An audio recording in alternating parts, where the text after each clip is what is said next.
Well, ladies and gentlemen, it's a very great pleasure for me to be talking to your conference. I remember the early days of the specialist school movement, which came out of those city technology colleges, which I set up in the 1980s, so I'm glad to see it is still flourishing. I'm going to talk about the intelligent hand today. I wonder if anybody, how many of you in the audience, can recall the two people who are memorized and printed on the back of the £50 note. At this stage, I'm almost tempted to ask all of you to draw a £5 note of your pockets and purses and to write down the two names and hand them to me. If you get them right, I'll give you £10 back. If you don't, I'll keep the £5. I think I'd leave the hall rather richer than when I came in, because on the back it's not Dickens or Darwin, Elizabeth Fry, Adam Smith, Newton, Elgar, Wellington, or Nelson, or Shakespeare, or Gilbert and Sullivan. The Bank of England has decided to honour the memory of two men who were inventors, engineers and entrepreneurs, and who helped to make rich England the richest country in the world for a certain amount of time. They are the two major figures of the Industrial Revolution. Here they are, Matthew Boulton and James Watt. Matthew Boulton built the largest factory in the world at Soho, Birmingham, employing 400 men as the most complete manufacturer of metals in England, where he planned to make, in his own words, engines for the entire world. James Watt was to use the power of steam to create engines that could draw up water from mines, power forges, blast furnaces, cotton spinning mills, steamships and locomotives. It led to the rocket and the Ferrari, and it needed perpetual innovation. The most inventive period in our history was from 1700 to 1850, and it was to transform the economy of the world. The reason why this happened in Britain rather than China or Netherlands, which were very inventive countries, was due largely to Britain having a system of patent law beginning in the 16th century, which protected the copyright of the inventor, who was therefore able to make from his ideas a considerable amount of money.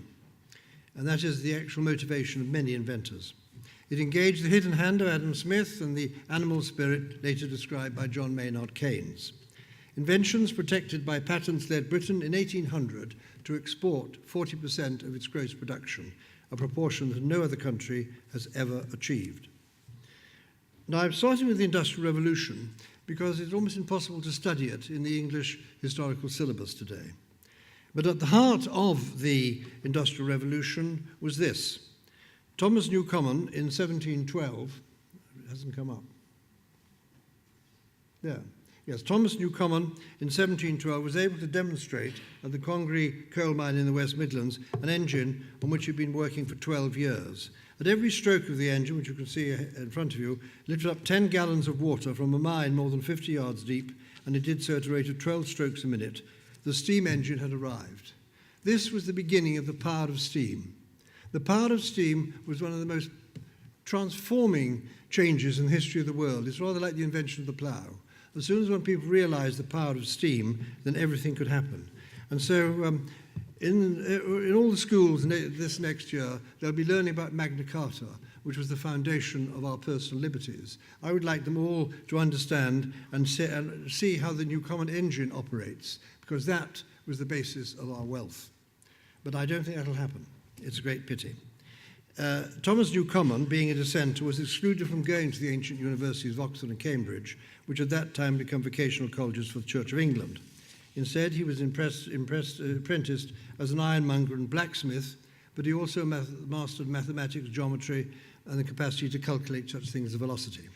He was an intelligent hand. Now, I like this phrase. It was coined by a figure of the Scottish Enlightenment in the 1820s, who was a neurosurgeon and also theologian, and it describes, in fact, what I think the UTC movement is trying to do.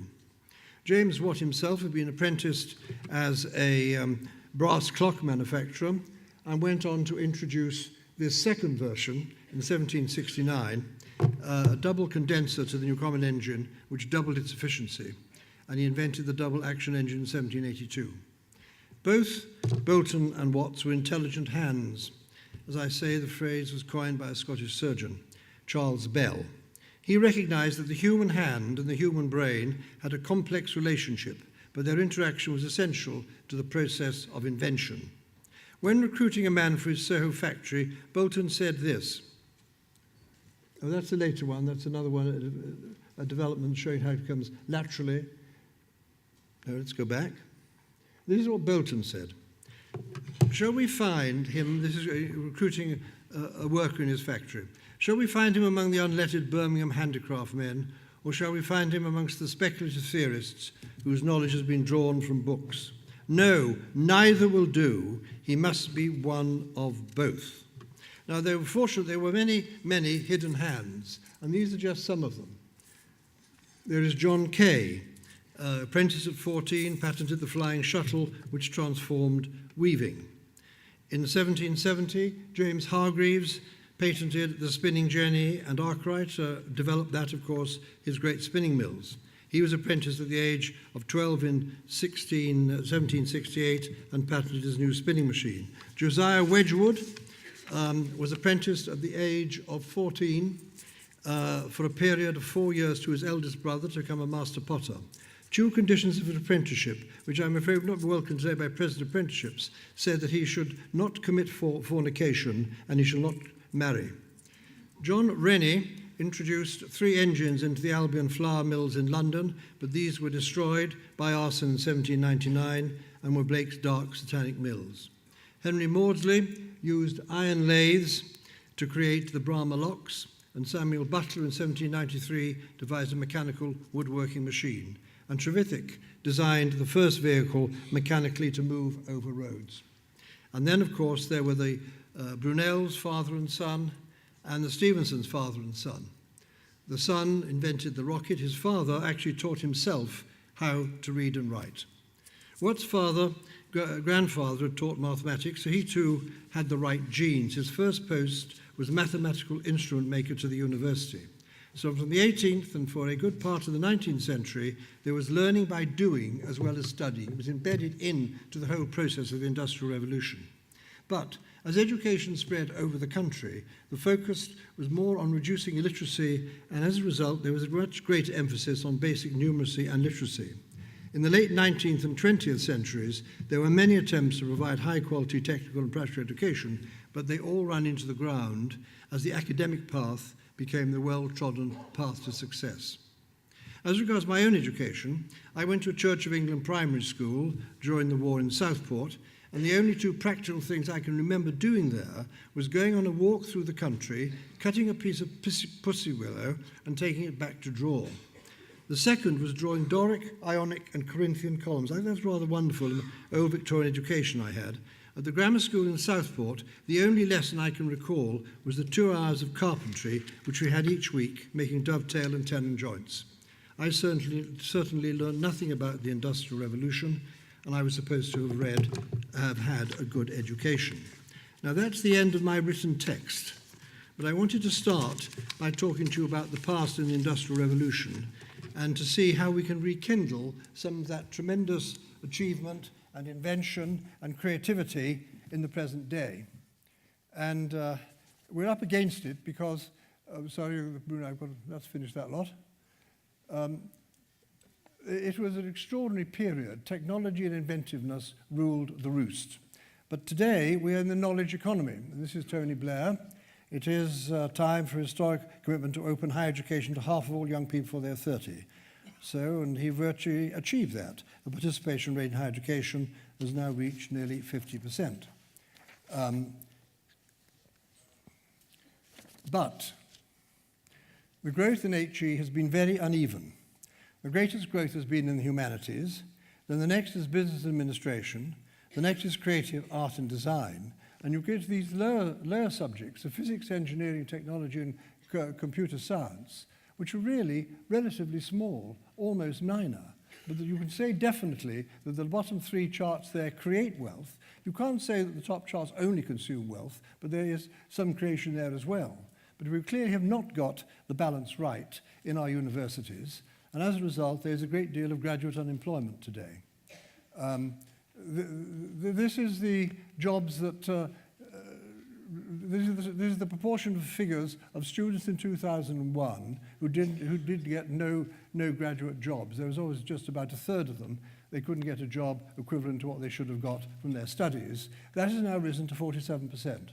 And the figures of students who left in 2012 university shows considerable numbers of 25, as much as 30% of those subjects doing sociology, studies of that sort, not getting a job at all, but working in pubs, restaurants, and bars. And so we now, this was the traditional sort of school university work. This is the philosophy of saying 3 A-levels in university is really all that matters in life. And of course, many schools are directed towards that. But there are many, many other pathways. And I think we should explore them.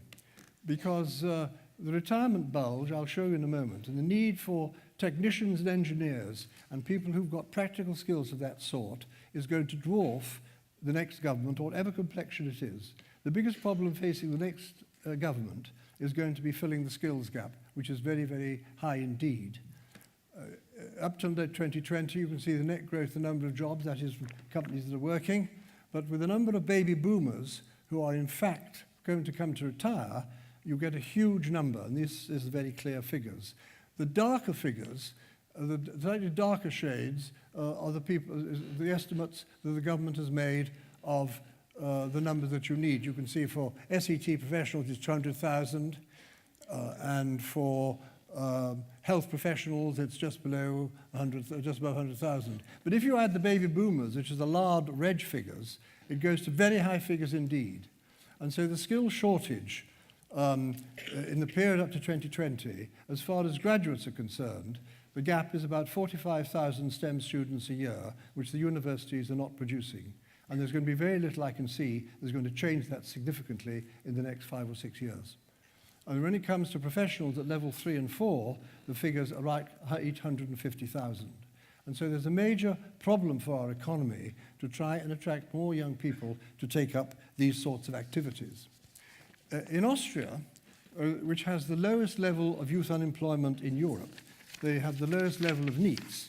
They actually stopped the national curriculum at 14 and have a series of technical colleges starting at 14. It's what I recommended in my book, 14 to 18. And as the main author of the national curriculum, I would now stop it at 14 if I was still dealing the cards, which I'm not. And I would then have create a series of technical colleges at 14, because the rest of Europe is moving that way.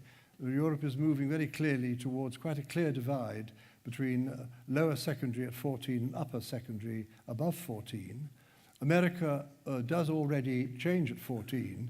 And one of the things that Bloomberg did in New York, because he was also in charge of education, he closed down 27 of the most failing comprehensives in New York and cleared out all the students and all the staff, did a paint job on them and opened them up as technical high schools. And I visited a couple of them, and they're virtually UTCs, and they're now heavily oversubscribed. One doing on West 44th Street food, finance, catering, and one in Soho in America, in New York, doing electrical engineering. And they're very similar to UTCs, each supported by a university, local employers heavily involved. And so I think we should be aware of what is happening in the rest of the world. And the problem one has is that too many young people start rather than finish level 2 at 16.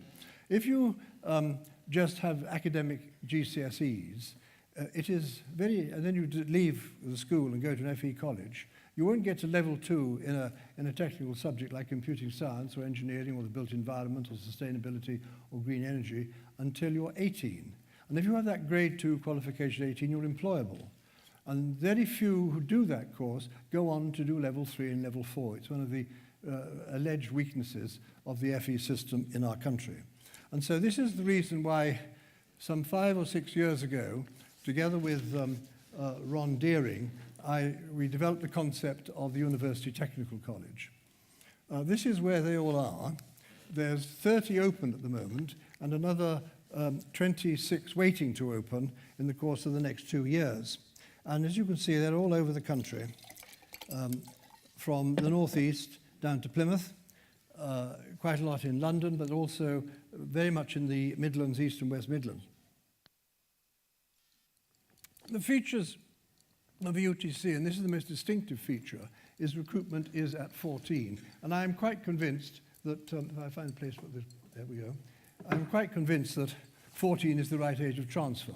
The fact the transfer age of 11 is almost accidental in our country, in that the committee that met in 1941 to decide the pattern of education after the war decided, as you well know, selective grammar schools, selective technical schools, and secondary modern. And we had that pattern for about 10 years, and that virtually disappeared.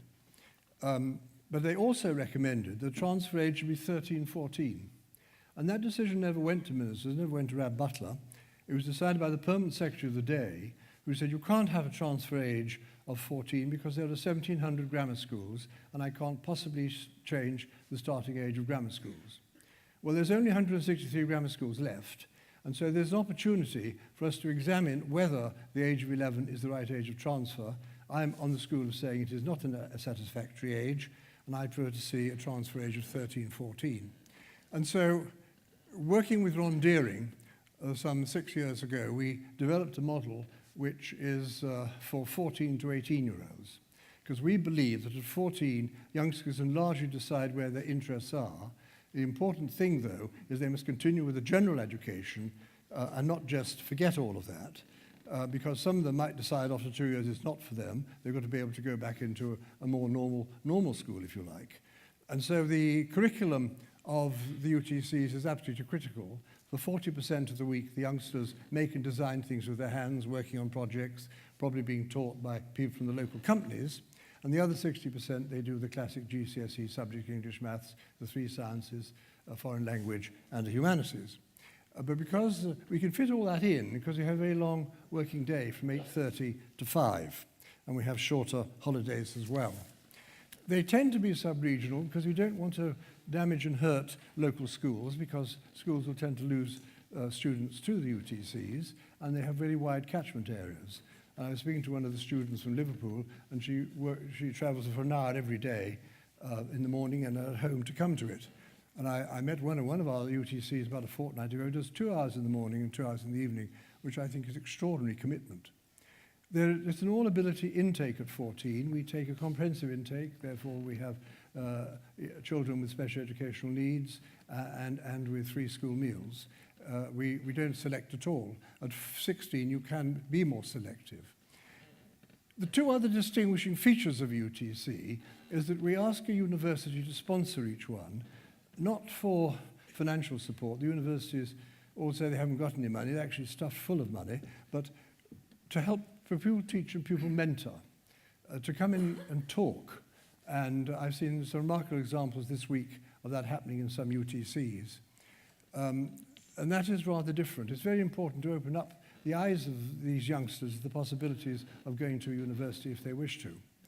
And the other distinguishing feature of UTC is that we get the local employers to actually shape the specialist part of the curriculum. So in Heathrow, the aeronautical industry companies, British Airways, British Aerospace, Virgin, shaped the actual curriculum. In Plymouth, it was very much the Navy and the shipyard. In Silverstone, it was very much the car industry. And we expect the companies supporting them, again, not to give them money, but to come in and do some of the teaching.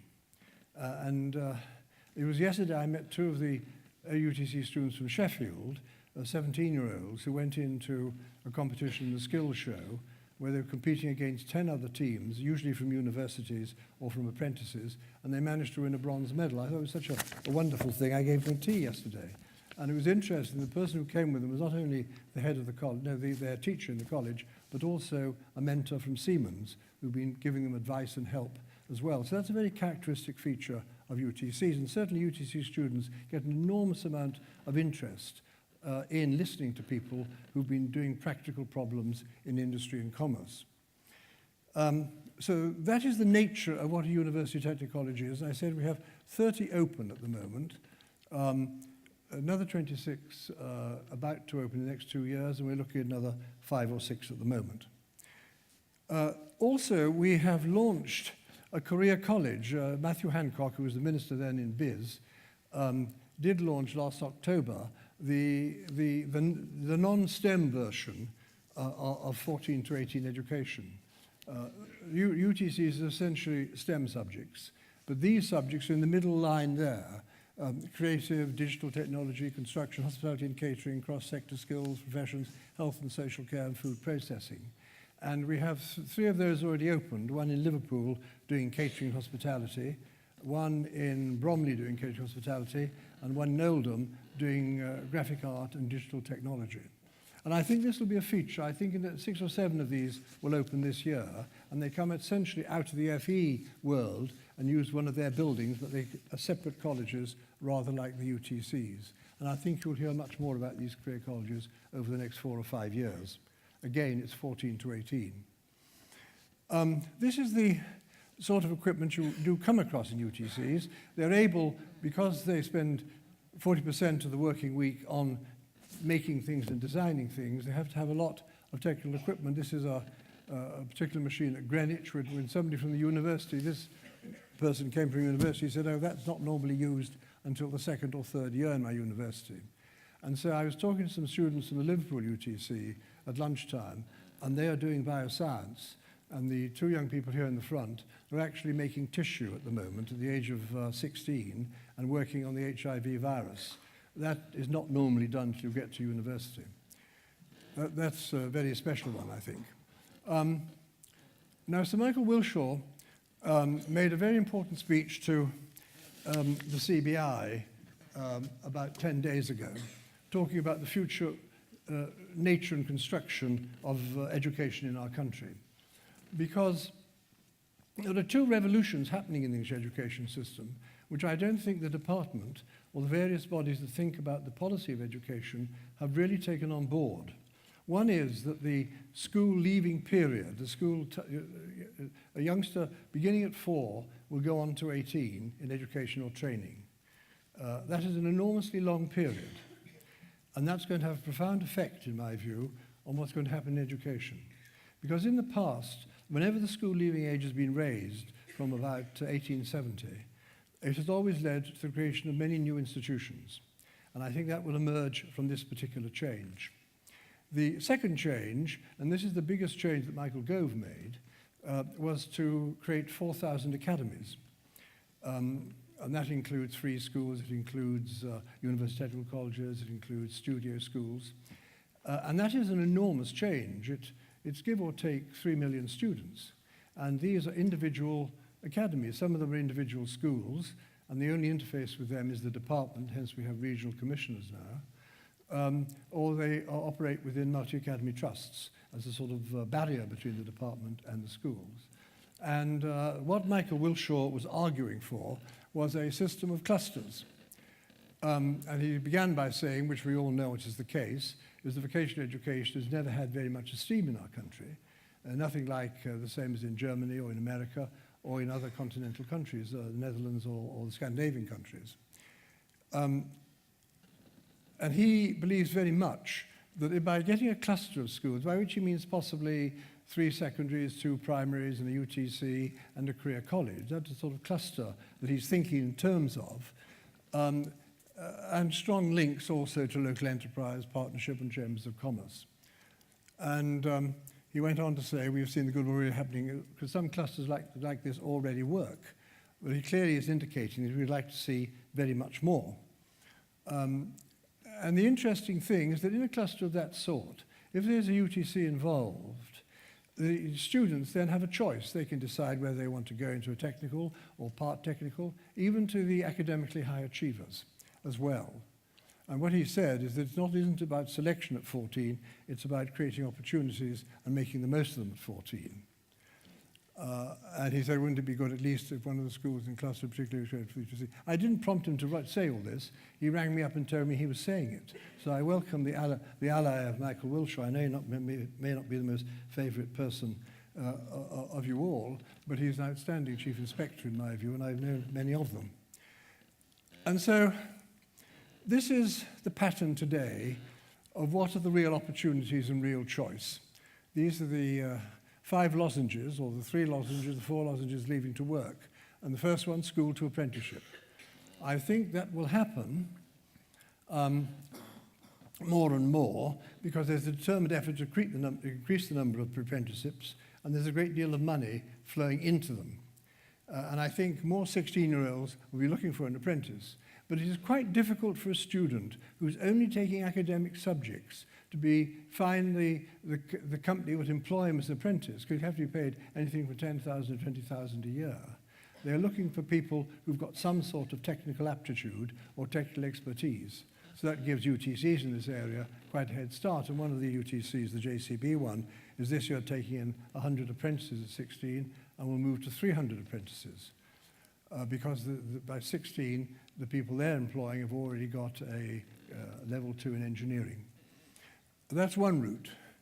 Another route, of course, is apprenticeship to work. That is a rather obvious one. In fact, it involves work. And talking to one of the youngsters from the studio school here this morning, he is looking for an apprenticeship route, as it were. Then there is school to college. This is FE college, or indeed other sorts of colleges like the UTCs. And then college goes to work. Or there is school to university, which is a very common and popular one, of course, and then university to work. Whether that can be guaranteed, it cannot be guaranteed these days. But there are other connections as well. Apprenticeship with a college vertically, or college to university, yes, or apprenticeship to university. And that's going to be very interesting. The apprenticeship to university link is going to, I think, have a big change in education. Because quite a few of our youngsters in UTCs at 18 have decided to be hired apprentices at 18, which means, because they've got a technical qualification, they've got an A-level engineering, A-level in bioscience, an A-level in the sciences, and they are therefore employable by companies. So a company will seek them out, offer them a salary of somewhere between 10 and 20,000 a year, and they will do immediately Foundation 4 degree, which they'll probably do with a year and a half, probably associated with a local university, and then it's up to the company and the student to see whether he'll go on or she will go on to get an honours degree at full university, but they would not want to go to a full university for 3 years, 5 days a week. They want to go to university maybe for 2 years, for 1 or 2 days a week, and courses like that are not very common, but they're going to be developed, I think, very much more widely by universities in the course of the next few years. So I think that's going to be quite an important link. And we do have students in the UTC movement who get places at universities, good universities like Loughborough or Sheffield, and they actually turn them down in favour of doing an apprenticeship because they are likely to get as fully qualified as a graduate without incurring a debt of 40,000. That's going to become, I think, very popular. If you think the intelligent hands are all to do with engines and engineering and the car and steamships and all the rest of it, the intelligent hands work today, and we have a massive intelligent hands in the computer games industry and in the mobile industry. And here is Sir Jonathan Ive, Apple son of a silversmith, and he studied industrial design at Newcastle Polytechnic. So these are the sorts of inventors now that are coming forward in our society, but they all have to start with practical skills. I'm quite sure that Steve Jobs was essentially a software engineer with the practical skills of being a software engineer. A very talented man, of course, with great imagination, but you have to have those technical skills. You just can't have the imagination or indeed very high education. And so this is the pattern of the intelligent hand. I think the time has come to popularize the intelligent hand. And encourage more young people in our education. The whole process from this 4 to 18 is going to be very, very important, and they should experience during that time a great deal of practical work and decide which way they want to go. I don't think the only path should just be 3 A-levels and a university. I think that is going to be a path that gets increasingly challenged. I'm not discouraging people from going to university, obviously, but you've got to look at the outcome of it now. And I think parents come to us, certainly in the recruitment of UTC students at 14 or 16, very much concerned, is this going to give our son or daughter a chance to get a job, or to get to university and then a job? It's an evident, obvious question. So that's what I really want to say to you. I do think we're right on the cusp of quite a big change in the education system. And I very much like this idea of the cluster of schools, having a variety of different opportunities available to youngsters. But thank you all very much for listening.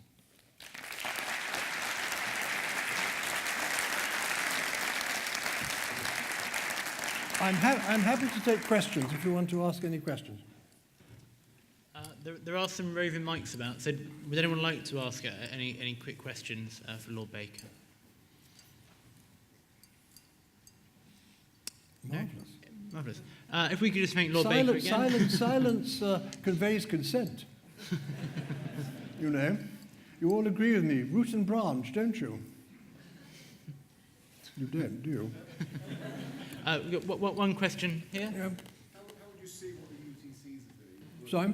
How would you see what the UTCs are doing working back into other schools? Because not every school could be a UTC, and not every kid at the moment can have that 14 to 19. No, it's certainly true. We get quite a lot of secondary schools coming to us saying, can't we become a UTC? But as they recruit at 11, it's very, very difficult to devise a system where you can phase out one range of children coming to 11, expecting to go on to 16 or 18, and having a separate curriculum developed from 14 onwards. Very, very difficult. But a cluster gives us an opportunity. I know of a cluster in one part of the country, which I think has got 4 secondary schools and 2 primary schools. And one of the secondary schools is a large, comprehensive, capable of taking 1,500 or so, poorly recruited, about half that size. And I think the proposal there is to use the half of that is available and turn it into a UTC. Now that is a way that, in fact, that range of schools could have therefore a choice. And I think things like that will emerge. At least I hope they will. I've heard of one, I've heard another one being planned. Because I do think that the cluster is definitely the way on, the right answer. You can say, maybe in a cluster of 5 schools, you may only need 1 German teacher, for example. You can certainly pool a whole range of different administrative facilities together and save a great deal of money. And that's rather an uncommon thing in the education system. You know, schools are very independent, related just to the local authority, but then local authorities now are going to control far fewer schools.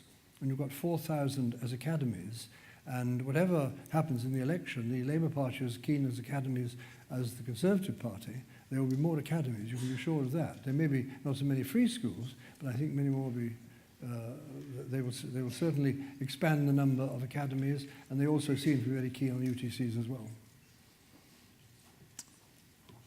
Thank you very much. If we could thank Lord Baker one last time. Thank you very much. Thank you.